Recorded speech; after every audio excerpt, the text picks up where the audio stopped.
Então, dando sequência, pessoal, a potência vai determinar quanto de energia um dispositivo gasta, enquanto a diferença de potencial vai garantir com que as cargas se movam. Dito isso, a gente tem coisas que são chamadas dispositivos de segurança. Segurança. Por exemplo, aí na sua casa, provavelmente tem um dispositivo que é chamado disjuntor. E quando acontece alguma pane elétrica aí, ele cai e o seu pai tem que ir lá e subir ele de volta. O disjuntor ele é um dispositivo de segurança. Ele impede que a corrente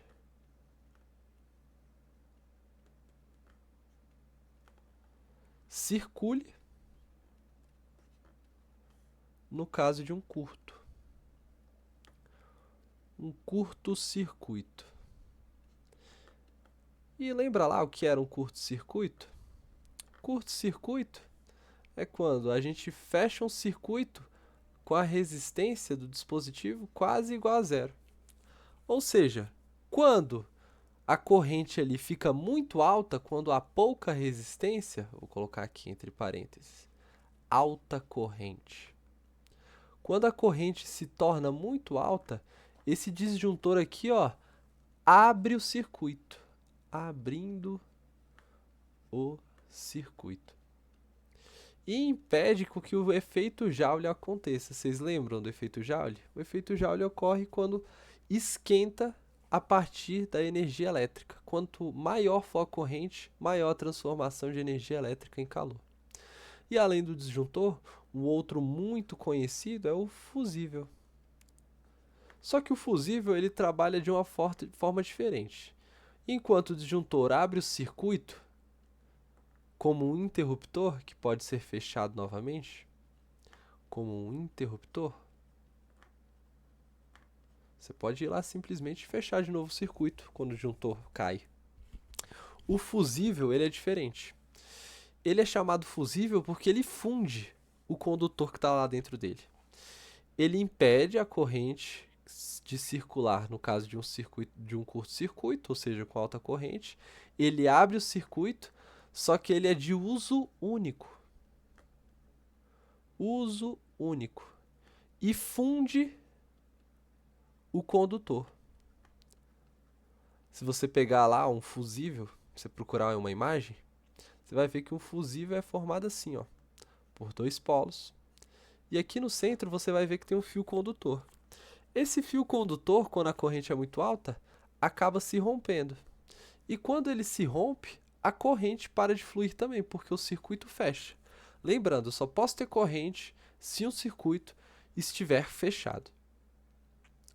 Quando ele se funde, para de haver corrente elétrica e aí cessa o efeito Joule, protegendo a casa, ou o dispositivo, ou o aparelho em si de algum incêndio, tá bom?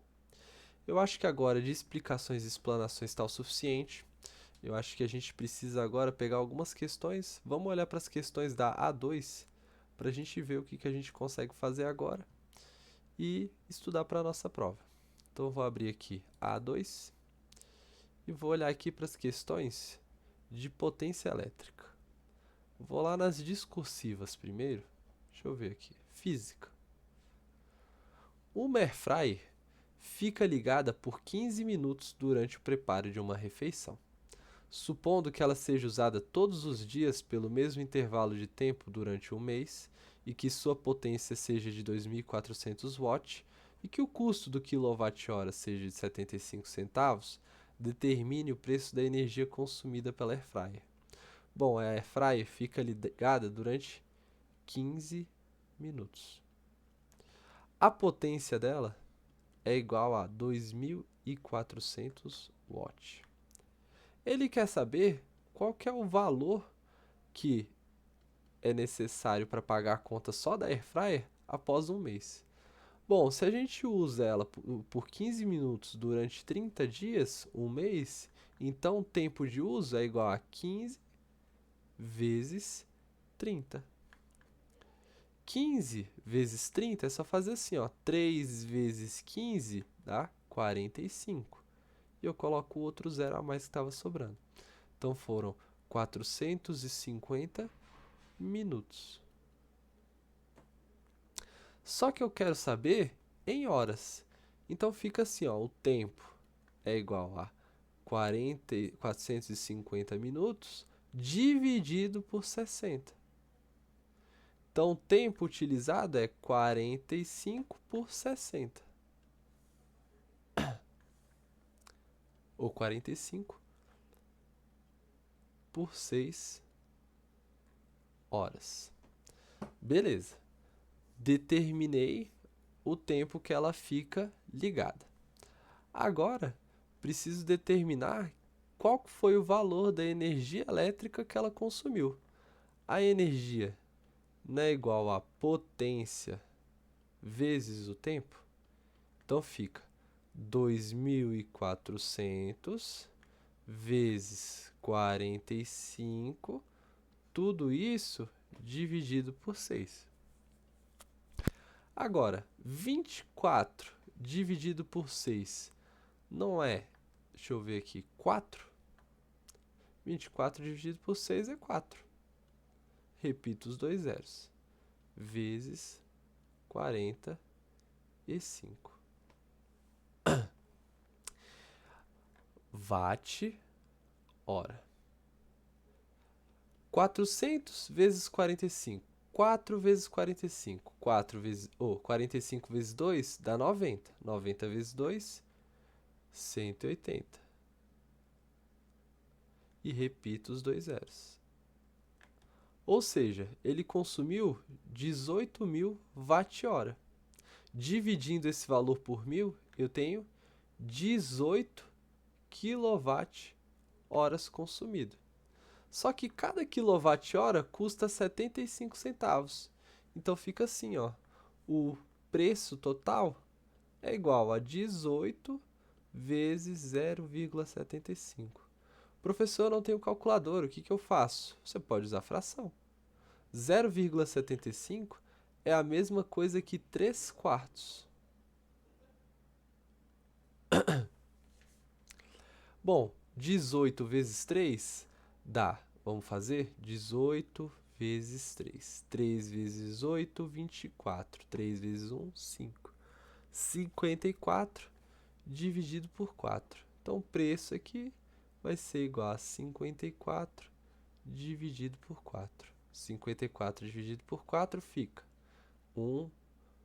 Posso multiplicar aqui por 12. 12 ou 13, né? Até 13. 13 vezes 4, 52. Sobra 2, adiciono 0 e uma vírgula, 5. Então, o preço total foi de R$ 13,50 da minha airfryer. Tudo bem? Óbvio que não é exatamente isso que você vê na sua conta de luz, porque tem a coisa das bandeiras, né? Mas é aproximadamente isso. Vamos voltar aqui às questões de certo e errado. Um aparelho de tensão nominal 220 volts poderá ser ligado na rede 110 sem que haja prejuízo para o seu funcionamento? Falso, né, pessoal? Os aparelhos, eles têm que ser ligados às suas respectivas diferenças de potencial. Do contrário, eles vão apresentar mau funcionamento. Por exemplo, se você ligar um aparelho de 220 volts numa tomada 110, ele vai funcionar mal. Ele quase não vai. Por exemplo, o liquidificador vai girar bem devagarinho.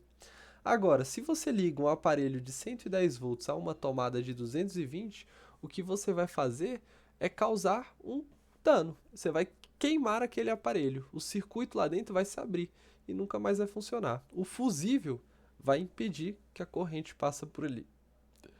Um aparelho de tensão nominal 220 volts deve consumir mais energia elétrica que um aparelho de 110 volts? Falso. Ainda que estejam ligados em suas tensões apropriadas? Pessoal, a única coisa que determina a potência, a energia consumida é a potência elétrica. E lembra que potência é igual a energia consumida dividido pelo tempo. A única coisa que vai determinar qual aparelho consome mais que o outro é a sua potência. Olha lá. Os fusíveis e os disjuntores são dispositivos de segurança que têm a mesma finalidade: abrir o circuito quando a corrente é muito alta. A diferença é que o disjuntor está geralmente ligado ao dispositivo, enquanto o fusível está ligado à rede elétrica. Falso, né? Lembra que a gente comentou nas aulas? Os fusíveis, eles estão sempre associados aos dispositivos, na verdade, né? O seu celular tem um fusível, o computador, as fontes, a televisão. Enquanto isso, a rede elétrica da sua casa provavelmente tem, você pode perguntar aos seus pais, tem uma caixa de disjuntores.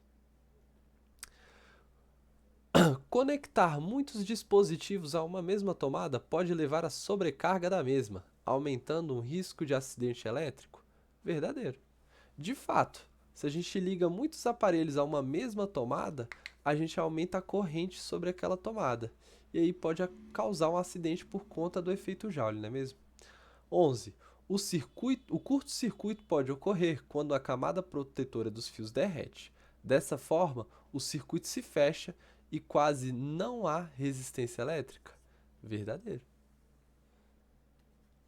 Se os fios derretem e o circuito se fecha com a tomada, então há uma sobrecarga elétrica. 12. A resistência elétrica de um condutor não depende do seu comprimento, apenas de sua espessura. Pessoal, não precisa disso aqui para a prova, nem a 13. Mas a 14 ela é necessária. Escolha a alternativa que melhor completa as seguintes lacunas. A potência elétrica é a razão entre a energia consumida pelo tempo, enquanto a energia consumida é o produto da potência pelo tempo. Ok? Vamos ver mais alguma coisa aqui. Acho que a gente pode fazer agora mais questões com cálculo, né? Deixa eu trocar aqui de volta pra gente, para as nossas anotações. Então, pessoal, só finalizando, vou colocar aqui as coisas mais importantes que vocês precisam saber. Vamos lá, vocês precisam saber das fontes, se elas são renováveis, se elas não são. Quais são as principais formas de gerar energia? A diferença, né, de renovável e não renovável, energia limpa. Tem que saber o que é corrente elétrica, tem que saber a sua unidade de medida, a diferença de potencial também é necessário saber, e a sua unidade de medida. É importante, muito importante, saber a relação de energia consumida e potência, ou seja, energia é igual a potência pelo tempo, e que a potência determina quanto de energia é consumida, que os aparelhos funcionam apenas, ou devem funcionar, né, de fato, de verdade, nas suas tensões nominais, ou seja, nas tensões e diferenças de potencial que foram fabricados para funcionar, e não um aparelho de 110 volts ligado em 220 volts.